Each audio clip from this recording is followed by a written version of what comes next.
purpose, Lord, that you would strengthen this family, Lord, my family.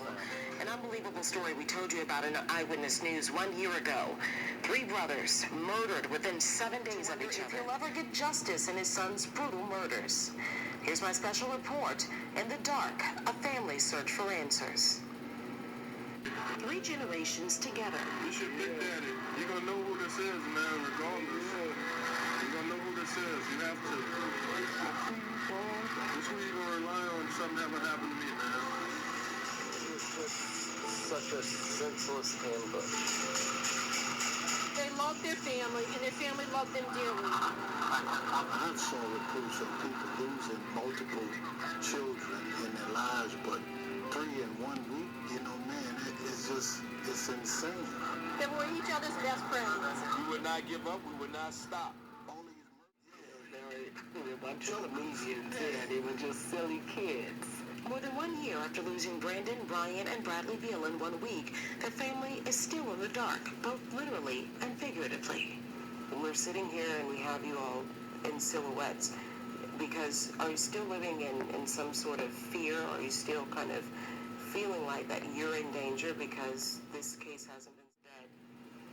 Whoever the perpetrators are still walking around doing whatever, and we have no idea who they could be or who they are. And while you haven't seen their faces, they've made sure their thoughts and voices are... We were out of town hanging out.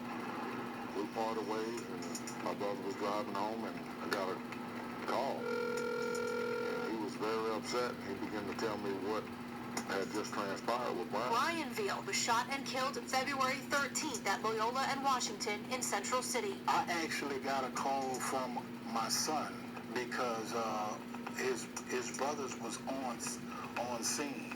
Bryan Veal, the middle child, was murdered on the corner of Washington and Loyola on February 13th of 2021. As their family says they always are, the brothers were together. Brandon wasn't hurt, but Bradley, the youngest brother, was hit twice. He called me from jail. They detained him? Yeah. Yeah, both of them. Yeah, they said that was the only way that they... From 2 gunshot wounds were allegedly detained. We did receive a response in time for this report, but we did request the incident report.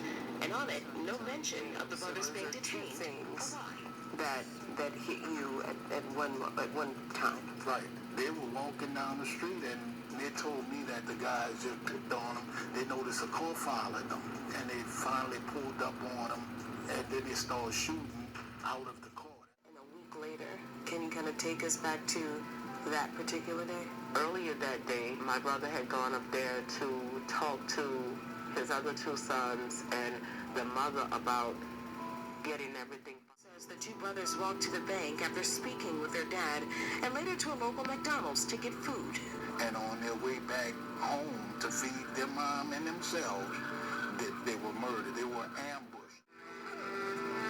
These boys were gentle giants. I just want to debunk the whole idea about, African-American men not taking care of their street kids. They were not castaways. They were not in that realm. And it's just murder in the city. You think that they did somebody wrong. That's why they were murdered. And that's the perception that people have, when that's not the case. 3 unarmed black men. This is what I mean by labeling us niggas. It's no way that these 3 young black Afro-American black men should not have their case resolved and solved. These are 3 brothers that was not into none of that. Now their mother and their father had to deal with this anguish for the rest of their life. Say goodbye to what we had.